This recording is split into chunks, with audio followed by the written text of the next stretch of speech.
Hello everyone, Austin here with the Limestone Library, and I'm very happy to bring another cooking video to you.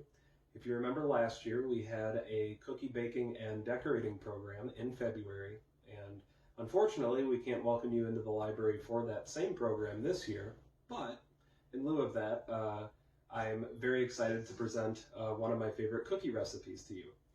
So without further ado, let's get down to the ingredients. Okay, so for this recipe, we are going to need about 2 1/4 cup of all-purpose flour. Alternatively, you could use cake flour. I have not tried that, and I'm not sure about the difference in measurement for that, but you will need 2 1/4 cup of all-purpose flour. Now, in my recipe, it calls for 11.5 ounces of flour. Through much trial and error, I was able to figure out that the conversion for that is 2 1/4 cup of flour, and not 1.4 cups of flour. So, when you are converting ounces to cups, make sure you're converting to the dry measurement for cups. If you just look up 11.5 ounces, you'll find that it's about 1.4 cups, but that's for fluid ounces. For fluid cups. So you want to make sure that, for this recipe, 2 1/4 cups of flour. And then we're going to need about a 1/2 teaspoon of baking soda, and then between 1 teaspoon and 1 tablespoon of just regular old salt. And we're going to use salted butter for this recipe as well. So if you like a salty cookie, you can definitely go up to a tablespoon of salt. We're going to use a teaspoon of salt. We're going to kind of pull it back a little bit because we are already using the salted butter. But anywhere in between 1 teaspoon and 1 tablespoon of salt is definitely acceptable. And then we're also going to use a little bit of cinnamon in this one, just to give it a little bit extra. And for our wet ingredients, we're going to use a couple of cold eggs. We will put them back in the refrigerator so that they can, just continue to be cold. A couple of sticks of butter, which we'll get to that in a second, but that's going to be 8 ounces of butter. Vanilla extract, we will use a 1/2 cup of plain white sugar, 1.5 cups of light brown sugar. You can also use dark brown sugar. It depends on how much of that molasses flavor you want in your cookie. And I just have a few different, we're going to use an assortment of chocolate chips, just whatever I had in my cabinet. This is probably the 4th or the 5th time I've made this recipe over the last couple weeks, so I gotta confess I didn't want to take the walk of shame and go get another thing of chocolate chips at the store. So we're just going to use what we have on hand. What you can also do for like a chocolate chunk kind of a cookie is you can get that real good Ghirardelli chocolate, break it up or cut it up, whatever you want to do, and use that for the chocolate in your cookie. Both will be good. We're going to use an assortment, and I'm pretty happy, or I'm pretty confident that that will work out as well. So those are our ingredients, and let's get started. All right, now for the first step, we could just put plain old cold butter in, and with a hand mixer or a stand mixer, it'll take care of it. It'll mix up the wet ingredients, with the sugar, and that'll do just fine. But for a more robust flavor, what we're going to do is we're going to brown our butter first. And we want to do this on a pretty low heat. I just took this butter out of the fridge, and we want to do this on a low heat just so that it melts nice and slow. And then once it's completely melted, we can turn it up just a little bit to accelerate the process. But what we're going to want to look for is, as soon as this butter is all melted, we want to look for those milk fats to separate from the rest of the butter, and we want to let those get like a nice golden brown. And as soon as it starts to turn golden brown, we're going to pull it off and we're going to stick it in the fridge. So I'll be with you in just a second. We're going to wait for this butter to melt, and then we'll be on with our next step. All right, so our butter is where we want it to be. All in all, it was a pretty long process. I kept it on a really, really low heat just so that the butter melted and that, that melted butter didn't cook while the other part melted. So it was on a pretty low heat. It took about 10 minutes. We're boiling now, just a little bit, a very, very just low, weak boil. We're going to take it off the heat, and we're going to get this just in a bowl. We're going to pour it in a bowl, and then we're going to stick that in the fridge. But I just want to say that, after about 10 minutes, however long it takes, everyone's stove is different. You can see these milk fats, they really started to separate. And I have a pretty golden color. It probably looks a little bit darker with the lighting, but I have a pretty golden color. When when you move it like this, it gets a little bit darker where it's concentrated. I am terribly afraid of burning the butter and ruining the whole thing. So I'm going to take it off now, and it's okay. You can get a golden brown, or you can take it off just a little bit early like I am, because what you're going to be able to do is you're going to be able to smell those milk fats start to cook, and that's when I know to take it off. I don't need to wait any longer. I'm pretty happy with it. So we're going to take this off the heat, and just get it into a bowl. Careful, it is very, very, very hot. Okay, and we're going to let this refrigerate for about an hour. You could go a little longer, like an hour 15. If you try to take it out any earlier, I do have to warn you, what you're going to see is the top of the bowl, that's going to get harder first, and you're going to have pretty much liquid butter on the bottom of it. So you might check on it in a half hour, 45 minutes, and see that, that top is solid. And when you go to scoop that into your other wet ingredients, you're going to get, part solid, and then the rest of the liquid butter is going to rush out, and you could make a mess. So we're just going to stick it in for at least an hour. If it goes longer, that's fine. I really recommend that you have a hand mixer or a stand mixer for this. That can really cut through that butter. So that's all for now. We're going to stick it in the fridge, and we'll be back in a bit.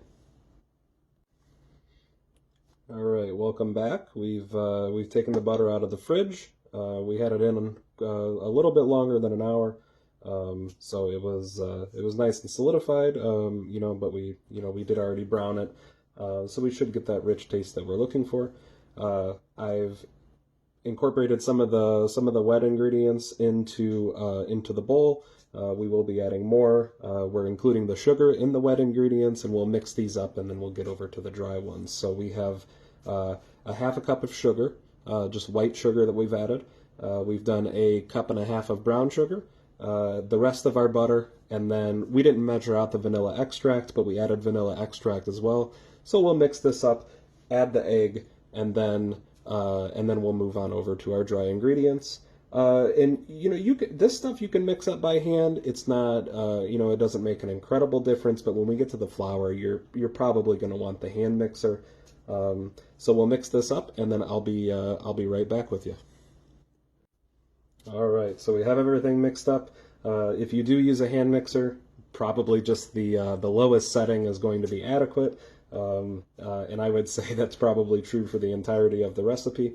So we have both of our sugars in here already, the butter and the vanilla. So now we just need to add a couple eggs, mix it again, and that will do. So just right out of the fridge, make sure the eggs are cold. If you get all your ingredients ready and you have them sitting out, probably don't want to do that. Just keep them in the fridge so that they're cold. Crack them on a flat surface, and then that's it.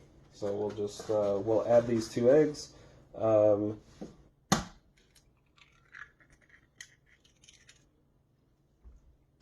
And get this mixed in once again with the hand mixer, and then we'll be ready for our dry ingredients. All right, so we have our wet ingredients set aside here.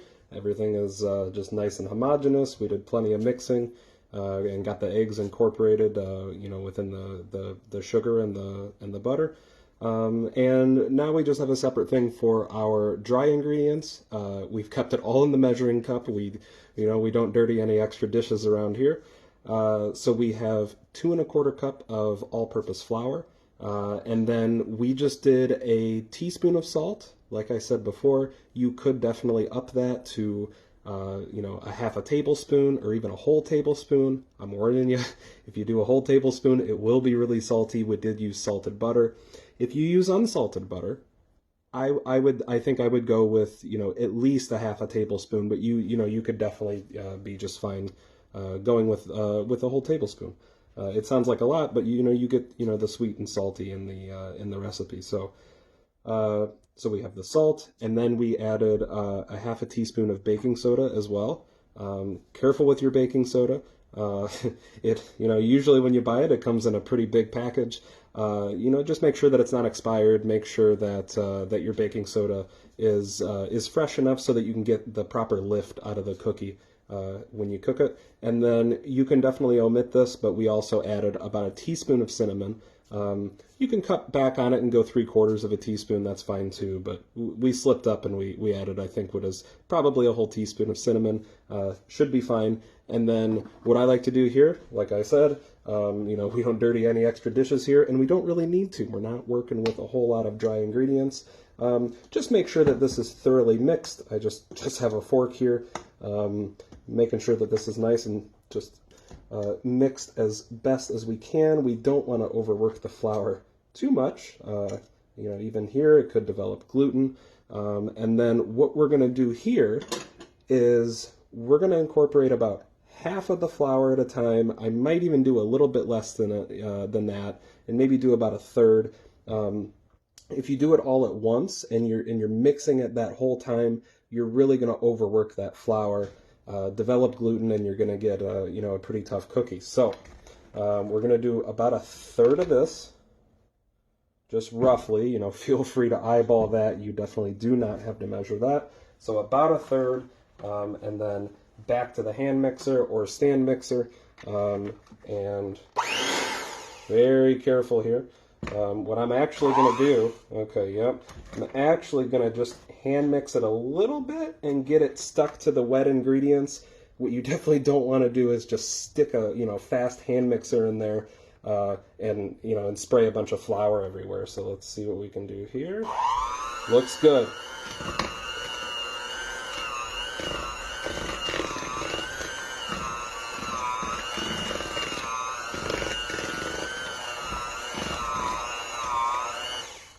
Okay, mostly mixed. We did our best to kind of get some of the flour on the sides, and then we're gonna just add in the rest. Again, we really do not want to overwork this at all.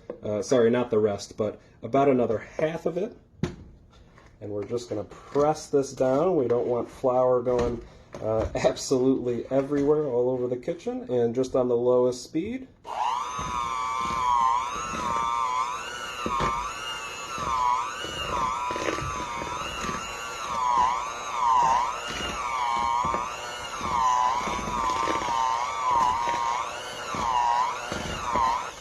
Okay, so really I'm really just doing this in maybe 15-20 second bursts. We really don't want to overmix it. You could hand mix it, and if you hand mix it, I mean you're definitely not going to overmix it. But at the cost of it, it being pretty taxing on yourself. So let's just work this down in here, and we're going to mix in this final part of it, and this is where it's going to get a little bit difficult, but that's okay.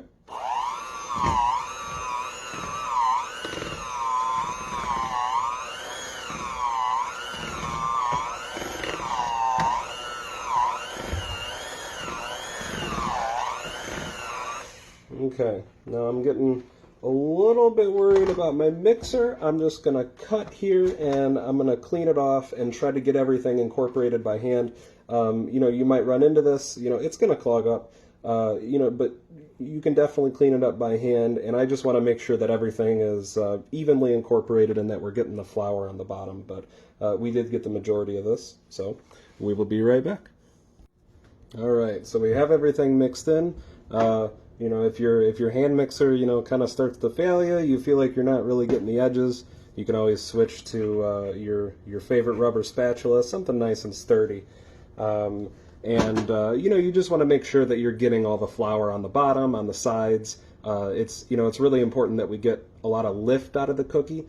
The flour is going to help that, because if half of your flour is in the bowl, when you take the dough out, what's going to happen is you're going to stick the cookie dough in the oven, and all of the wet ingredients are going to cook really fast, because there's not a whole lot of flour there to also absorb that heat, and you're going to get a flat cookie. So we really want to make sure that we're getting all 2 1/4 cups of that flour, as much as we can, and incorporate all that into the dough. I also stirred in a mixture of chocolate chips. We have some dark chocolate. We have some mini milk chocolate. We have an assortment. And this would also be the step to to stir in nuts or whatever other toppings that you want. Just make sure you don't overwork the flour, and you'll do just fine. It's not super important to get the to get the toppings perfect. We just want a decent distribution. And once we're at this stage, and we have our dough, and we've got a little bit of cleanup left. Now would be the time to cover this, and we need to get this cold again. Before we put it in the oven, we need to get it cold so that that cookie cooks a little bit and it maintains its its integrity and doesn't flatten out. If we put it in right now, I don't think we're going to get the the kind of lift that we want. So we're going to put it in the fridge, and you can put it in the fridge for anywhere from 1 to 3 hours, and you'll have pretty decent results. I'm going to put it in, I'm going to cover it, and I'm going to put it in overnight, and then we'll be working with this tomorrow, and we'll get everything formed and cooked. So I will see you then. All right, so it is the next day. We have our cookies formed, lined up, and we're almost ready to go, but there's a few things that we have to talk about first, just with my experience with this recipe and making the cookies. What we did, remember, was we kept the cookies in the fridge for, I kept it in overnight. You can do an hour. I would recommend at least an hour. You can also do up to 3 days. A couple things with that. What I had to do when I took the cookies out, as you can imagine, the dough was quite hard, pretty difficult to work with until it sort of warmed up a little bit to room temperature. Now, obviously, we don't want it at room temperature when we put it in the oven. We want it cold. So what I'm going to do after I form these is I'm going to actually stick them back in my fridge, and then that way they're just cold right from, right when they're formed, and I can stick them in the oven. Now, what you could do is you could reverse it. You don't have to do all that. You could just from the last step, before even putting them in the fridge, when you have them all in your bowl, if you're confident that you've put enough flour in and the dough sort of holds its shape, then you could certainly form the cookies there and then stick them in your fridge until they're cold, and then stick them right in, and you never have to work with hard dough. That's probably what I'll do next time, but for now, this time, this should work out okay. The dough still is reasonably cold, even though I've sort of worked with it with my hands. So I think this is still going to work out well. The dough is cold enough to sort of hold its shape, and then we're going to stick it back in the fridge and then, cook it in the oven after that. I'll probably only put it in the fridge for about an hour. So what you might have noticed, aside from that, is these are some pretty big cookies. We did that whole recipe, and it makes 8 cookies. So you can see the one on the end here, which is kind of the leftover. Sort of got everything that didn't get put into the other cookies. So that one's probably about 50% chocolate. We'll see how it turns out. We don't have high hopes for it, but it should be okay. We should have pretty good cookies here. So what we're going to do, here's the last little trick here. We have these all formed out into a ball, and if you did it exactly how I did it, and you refrigerated the dough when it was all still in the bowl, it's going to be pretty hard. I had to cut into it with a knife just to at least loosen up some of it, and then you can really work with it with your hands, just to get it formed into a ball. And it wasn't too bad. It only took me about 5 minutes. But that is going to warm up the cookie when it's when it's in your hands. So I am going to put it back in the fridge for about an hour after this before it goes in the oven. So here's what we're going to do then. We're going to take our cookie, and we have it already rolled up into a ball, and we're going to sort of smash it here just a little bit into a hockey puck, and then we're going to turn it back into a ball. Hopefully, I did use some mini chocolate chips, so we might lose some of them, but that's okay. So we have sort of a hockey puck. We haven't smashed it all the way, and then we're just going to sort of break it in half, and there goes the chocolate chip. But we're going to break it in half. We're going to try to keep the integrity of the cookie. Let's stick that chocolate chip back in there. And what we have here is just a much more textured top. And when it bakes, we really want to kind of squeeze it together and make sure it's nice and tall. When it bakes, it should keep that, a decent amount of shape still. We did use new baking soda and plenty of flour, and I am hoping that it keeps that shape. So we'll do this with the rest of them. Stick it in the oven, and then, well, stick it in the fridge for an hour first, take it out, and we'll put it in the oven, and I'll meet back with you guys then. All right, so our cookies are all formed, and they're just about ready to go in the oven. Like I said, we're going to stick them in the fridge for about an hour, and then when you're about 10 minutes away from taking them out of the fridge, just go ahead and preheat your oven to 350 degrees, and then depending on your taste of cookie, I would recommend cooking these for about 12 to 17 minutes. We've got some pretty big ones, so we might need to do it just a little bit more than 12, but we're going to keep on checking on them and, just sort of see what they look like. I made them big on purpose, big and tall cookies, and the intention is that they're basically just going to be little balls of cookie dough with a crispy exterior and some melted chocolate in the middle. So I like a pretty raw and underdone cookie. But like I said, 12 to 17 minutes, and then you can just, cook your cookies to your liking. So that's what we're going to do. We're going to stick them in the fridge and then in the oven, and then I'll be back to share the finished product with you guys. All right, we are all set here with the finished product. Hope you appreciate the super zoom in on, I think, what turned out to be some pretty good cookies. Couple things that you guys are gonna want to look for when you do this on your own. I'd say that, well, one thing that I did, a couple of my cookies in the middle were a little bit too close together. Make sure the cookies are plenty spread out. If you look at the, earlier in the video, I still had my cookies pretty spread out, but I forgot that everything, when it goes into the oven, it's gonna bake in closer to the middle of the pan. So, make sure you use a nice big pan. I mean, I only have 8, pretty decent sized cookies here. And the pan is maybe, hand for scale, it's maybe a couple feet long and maybe 1.5 feet wide. So you really want a nice big pan, and I'd make sure that you hit your edges just so that these cookies don't start crowding each other. But I'm happy with the doneness. I left it in for about 13.5 to 14 minutes, and I got this doneness. I started looking. This one got some color kind of on the bottom here, so that was when I took it out. I didn't want the bottom to burn on any of these. And you're going to have to leave them in the pan a little bit just to sort of dry and cool down so that you can take them off and put them on a cooling rack. You're not going to be able to do it right when you take them out. They're probably just going to fall through the cooling rack potentially. So we're going to let these just cool off a little bit more, and just sort of solidify a little bit. They'll finish cooking a little bit on the pan without being in the oven. And once they do that, once I can actually scoop them off of here without them, and just make sure they keep their consistency, I'm going to put them on a cooling rack. And then they'll be ready to go. They'll be ready to eat after the done cooling. So let me know what you think of this. If you're, our cookies, I think they kept a pretty good, they're not quite as tall as I would want them. So I could have even maybe used more flour.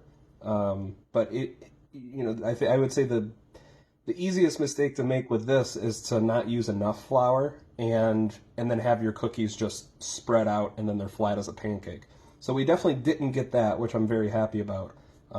But just make sure that you're using enough flour, and we could even add just a little bit more than 2¼ cups, and get a little bit more height out of this. So let me know what you guys think, and I do hope that your cookies turned out. Thanks for watching, and I'll see you later. Bye.